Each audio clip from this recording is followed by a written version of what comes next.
नमस्कार, जनप्रभात सुपरफास्ट में आपका स्वागत है। मैं हूं हेमेंद्र सिंह। नजर डालते हैं आज की सुर्खियों पर। पीएम मोदी सोमवार को वीडियो कॉन्फ्रेंस के जरिए विशाल चुनौतियां वार्षिक सम्मेलन के उद्घाटन समारोह को संबोधित करेंगे। पीएमओ ने बताया है कि इस साल ये सम्मेलन 19 से 21 अक्टूबर के बीच डिजिटल माध्यम से आयोजित किया जाएगा, जिसमें नीति निर्माता और विज्ञान से जुड़े अग्रणी लोग हिस्सा लेंगे। सीएम योगी ने बलरामपुर की पुलिस लाइन में मिशन शक्ति अभियान का शुभारंभ किया। उन्होंने ऐलान किया है कि अब पुलिस भर्ती में 20% बेटियों की भर्ती होगी। मिशन शक्ति अभियान में 24 सरकारी विभाग तथा अंतर्राष्ट्रीय और स्थानीय सामाजिक संगठन जुड़ेंगे। उन्होंने कहा कि दुष्कर्मियों को बख्शा नहीं जाएगा, उनकी तस्वीरें चौराहों पर टांगी जाएंगी। चीनी राष्ट्रपति शी जिनपिंग अपने देश के जवानों को युद्ध के लिए तैयार करने का आदेश दे चुके हैं। इस पर भारत की तरफ से कोई प्रतिक्रिया नहीं देने पर भाजपा सांसद सुब्रमण्यम स्वामी ने हैरानी जताई है।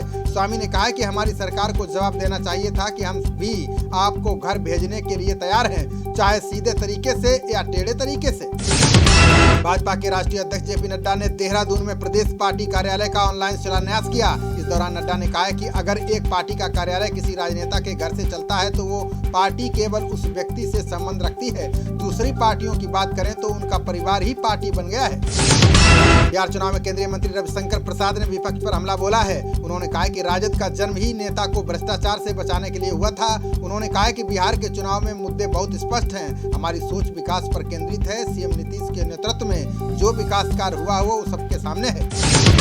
बिहार विधानसभा चुनाव को लेकर राजनीतिक सरगर्मी तेज हो गई है। इसी क्रम में भाजपा नेता भूपेंद्र यादव ने कहा कि लोजपा हमारे गठबंधन का हिस्सा नहीं है। उन्होंने कहा कि हम चिराग पासवान को बताना चाहते हैं कि उन्हें किसी भ्रम में नहीं रहना चाहिए। भाजपा जेडीयू मिलकर चुनाव लड़ रहे हैं और नीतीश जी मुख्यमंत्री होंगे। बिहार चुनाव के बीच चिराग पासवान ने खुद और पीएम मोदी को लेकर बड़ा दावा किया है। चिराग पासवान ने कहा है कि वो बिहार चुनाव में पीएम मोदी के हनुमान हैं। जब 10 नवंबर को बिहार चुनाव का रिजल्ट आएगा तो बीजेपी और एलजेपी की सरकार बनेगी। चिराग ने कहा कि वो बीजेपी के साथ पहले भी थे, आज भी हैं और आगे भी रहेंगे। कांग्रेस नेता सुरजेवाला ने बिहार चुनाव में बीजेपी के 3 गठबंधन होने का दावा किया है। सुरजेवाला ने कहा कि इनमें पहला गठबंधन जेडीयू और बीजेपी का है, जबकि दूसरा गठबंधन बीजेपी और एलजेपी का है। वहीं तीसरा बीजेपी और ओवैसी का है। इनमें एलजेपी और ओवैसी से गुप्त गठबंधन हुआ है। आरजेडी नेता तेज प्रताप ने नवरात्रि की शुभकामनाएं देने के बहाने सीएम नीतीश पर हमला बोला है। तेज प्रताप ने बिहार के लोगों को नवरात्रि की बधाई देते हुए अपील की है कि मुजफ्फरपुर बालिका गृहकांड जैसा घिनौना कुकृत्य करने वाले सृजनकारी राक्षसों का इस नवरात्रि में उद्धार जरूर कर देना। यूपी उपचुनाव की 7 सीटों पर नामांकन करने वालों में सपा का उम्मीदवार सबसे बड़ा धनकुबेर निकला। सपा ने देवरिया से ब्रह्म शंकर त्रिपाठी को प्रत्याशी बनाया है। त्रिपाठी ने अपने नामांकन में अपनी 31 करोड़ 49 लाख की चल अचल संपत्ति घोषित की है, जबकि दूसरे नंबर पर जौनपुर से निर्दलीय धनंजय सिंह की संपत्ति 23 करोड़ है। केदारनाथ में बने हेलीपैड पर आज सुबह वायुसेना के मालवाहक हेलीकॉप्टर चिनूक ने लैंडिंग की। चिनूक केदारनाथ में क्रैश हुए MI-17 के मलबे को लेने के लिए आया था। बता दें कि MI-17 केदारनाथ में 2018 में क्रैश हुआ था। इसके अलावा चिनूक द्वारा केदारनाथ पुनर्निर्माण के लिए भारी मशीनों को भी पहुंचाया जाएगा। अभिनेत्री कंगना रनौत पर मुंबई की बांद्रा कोर्ट ने सांप्रदायिक नफरत फैलाने के आरोप में FIR दर्ज करने का आदेश दिया है।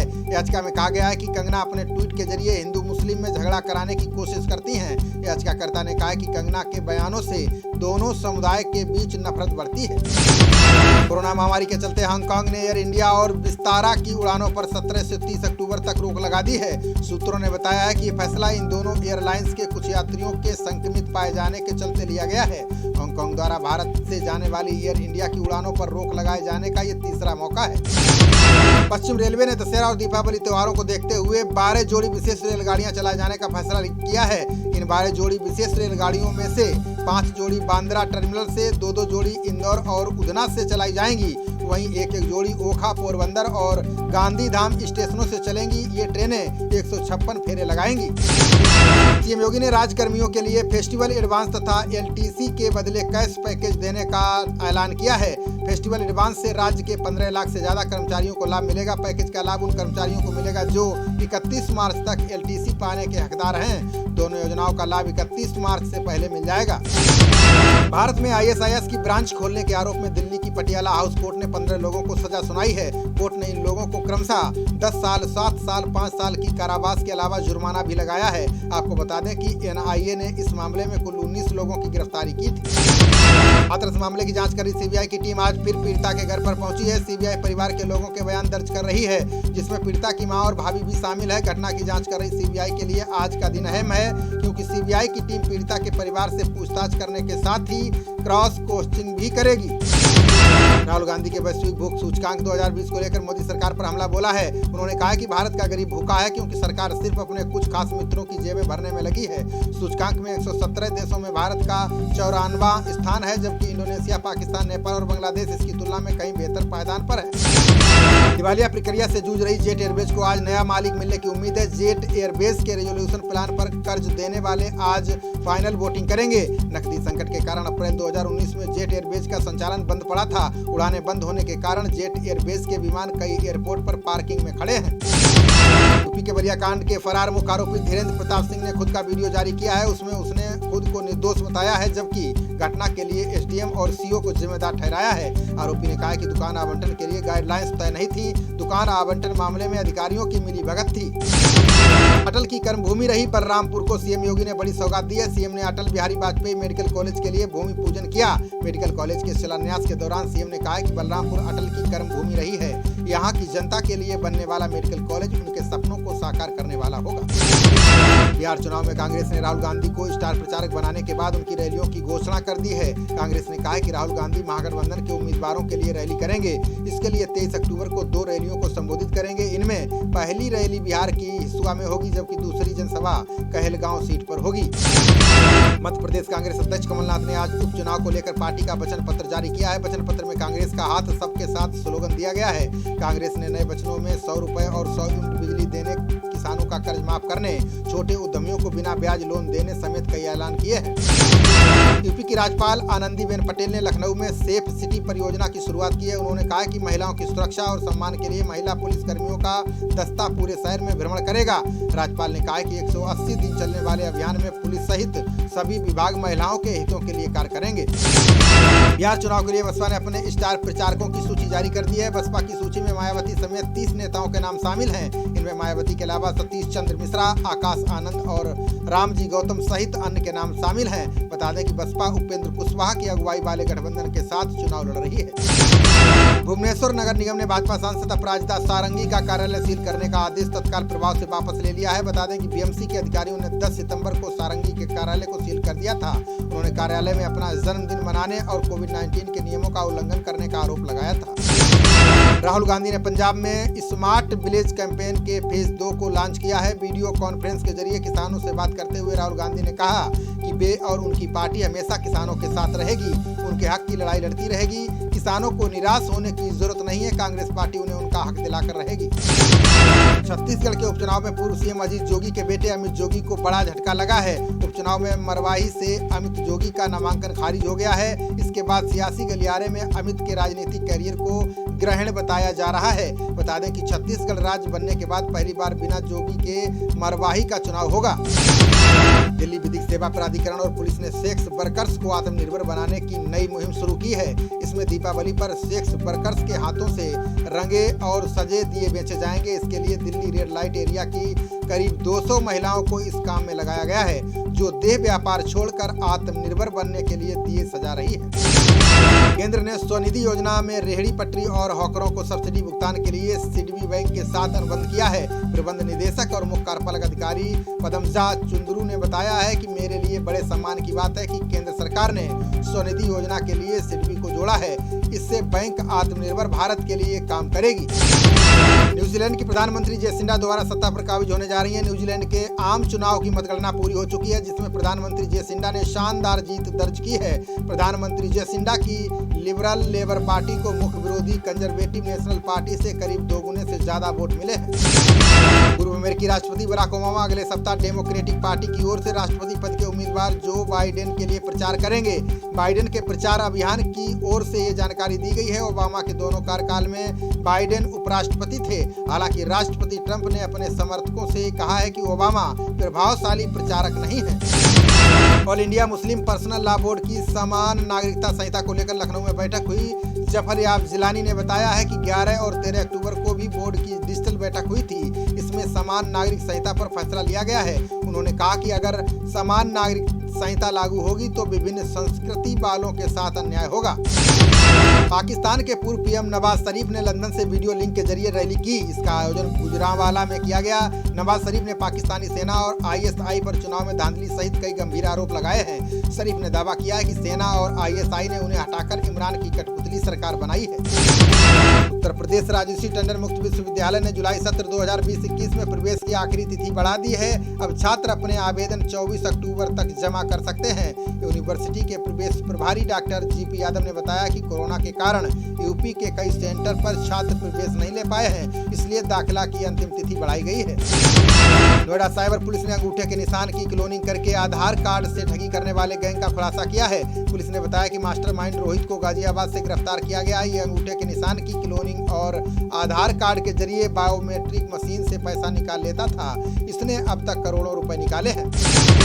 असम में मदरसों के बंद करने के ऐलान पर मचे घमासान के बीच सरकार ने सफाई दी है। शिक्षा मंत्री हेमंत बिस्वा शर्मा ने कहा है कि सरकार सिर्फ सरकारी मदरसों को बंद करेगी।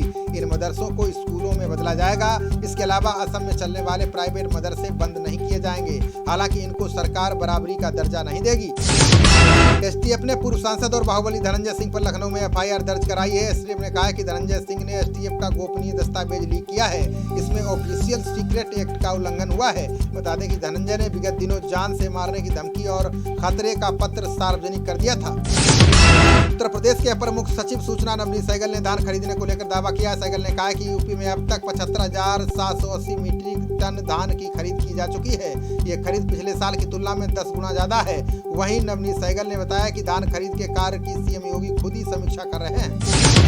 केंद्र सरकार के अधीन परिधान निर्यात संवर्धन परिषद ने निर्यात को लेकर बड़ा दावा किया है। परिषद ने कहा कि कोरोना संकट के बीच परिधान निर्यात बढ़ रहा है। ये सितंबर की तुलना में अक्टूबर के निर्यात में 20% की वृद्धि दर्ज की गई है। जिस तेजी से लॉकडाउन में निर्यात गिरा था उसी तेजी से इसमें सुधार हो रहा है। सीएम नीतीश कुमार ने नोखा विधानसभा में चुनावी सभा की। उन्होंने कहा है कि आज बिहार तेजी से तरक्की कर रहा है। स्वास्थ्य क्षेत्र में लगातार काम कर रहे हैं। महिला सशक्तिकरण पर लगातार काम किए जा रहे हैं। नीतीश ने लालू राबड़ी सरकार पर निशाना साधा। उन्होंने कहा कि पति पत्नी की सरकार में अपराध चरम पर था, कारोबार खत्म हो गए थे, आज बिहार का गौरव फिर से लौटा है।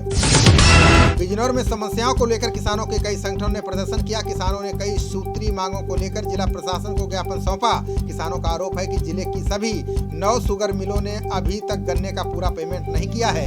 दशहरा और दिवाली के त्योहार नजदीक हैं। बिजनौर के बीआईसी कॉलेज में प्रभारी मंत्री कपिल देव अग्रवाल ने 822 शिक्षकों को नियुक्ति पत्र सौंपा है। उन्होंने कहा कि प्रदेश के युवा काफी समय से नौकरी के लिए संघर्ष कर रहे थे। पिछली सरकारों ने शिक्षा के क्षेत्र में कोई कार्य नहीं किया। भाजपा सरकार ने पूरे उत्तर प्रदेश में 31,277 शिक्षकों की नियुक्ति की है। बिजनौर में गंगा नदी पर बने पैंटून पुल का शिलान्यास किया गया है। इस मौके पर विधायक सूची चौधरी ने पुल जनता के लिए समर्पित किया। बता दें कि इस पुल की मांग क्षेत्रवासी कई सालों से कर रहे थे। सीएम योगी और डिप्टी सीएम केशव प्रसाद मौर्य के निर्देश पर इस पुल का निर्माण शुरू हुआ था। बांदा जिले के प्रभारी मंत्री लाखन सिंह ने 235 शिक्षकों को नियुक्ति पत्र सौंपा है। उन्होंने ईमानदारी से कार्य करने के लिए नए शिक्षकों को शपथ दिलाई। नियुक्ति पत्र वितरण समारोह में सांसद, विधायक समेत कमिश्नर और जिले के प्रशासनिक अधिकारी मौजूद रहे। वहीं नियुक्ति पत्र पाकर नए शिक्षक काफी खुश नजर आ रहे हैं। आईपीएल में राजस्थान रॉयल्स के कप्तान स्टीव स्मिथ ने आरसीबी के खिलाफ टॉस जीतकर बल्लेबाजी करने का फैसला किया। राजस्थान ने अंतिम एकादश में कोई बदलाव नहीं किया है। राजस्थान ने 20 ओवर में 6 विकेट के नुकसान पर 177 रन बनाए। कप्तान स्टीव स्मिथ ने सबसे ज्यादा 57 रन बनाए। आईपीएल में रविवार को होने वाले मुकाबले में किंग्स 11 पंजाब को मुंबई के खिलाफ आत्ममुग्धता से बचाना होगा, क्योंकि क्रिस गेल की वापसी से पंजाब की टीम में नया उत्साह जागा है। आपको बता दें कि मुंबई एक जीत के प्लेऑफ के बेहद करीब पहुंच जाएगा, जबकि पंजाब एक और हार से दौड़ से बाहर हो सकता है। केकेआर की कप्तानी संभालने के बाद पहले ही मैच में हार का सामना करने वाले मॉर्गन अपने बल्लेबाजों के दम पर वापसी करना चाहते हैं। मॉर्गन ने कहा कि रविवार को सनराइजर्स हैदराबाद से होने वाले मुकाबले में बल्लेबाजों से बेहतर प्रदर्शन की उम्मीद है। लगातार खराब प्रदर्शन के कारण दिनेश कार्तिक ने केकेआर की कप्तानी छोड़ दी थी। मुंबई इंडियंस के कप्तान रोहित शर्मा ने केकेआर के खिलाफ अपने खिलाड़ियों के प्रदर्शन पर खुशी जताई है। उन्होंने कहा कि मैच में हर विभाग में अच्छा प्रदर्शन करके टीम अपेक्षाओं पर खरी उतरी है। रोहित ने कहा है कि हमने अच्छी गेंदबाजी की, हमने अच्छी बल्लेबाजी की, कुल मिलाकर हम जैसा प्रदर्शन चाहते थे आज हमने वैसा खेल दिखाया। न्यूजीलैंड के खिलाफ 2 टेस्ट मैचों की श्रृंखला के लिए वेस्टइंडीज ने अपनी टीम का ऐलान कर दिया है। बाएं हाथों के बल्लेबाज डोरेन ब्रावो, हेटमायर तथा ऑलराउंडर कीमो पाल को टीम में शामिल किया गया है, जबकि साई होप को बाहर कर दिया गया है। बता दें कि ब्रावो ने अपना सर्वोच्च टेस्ट स्कोर 2013 में न्यूजीलैंड के खिलाफ ही बनाया था। खबरों का सिलसिला जारी रहेगा, देखते रहिए जनप्रवाद। नमस्कार।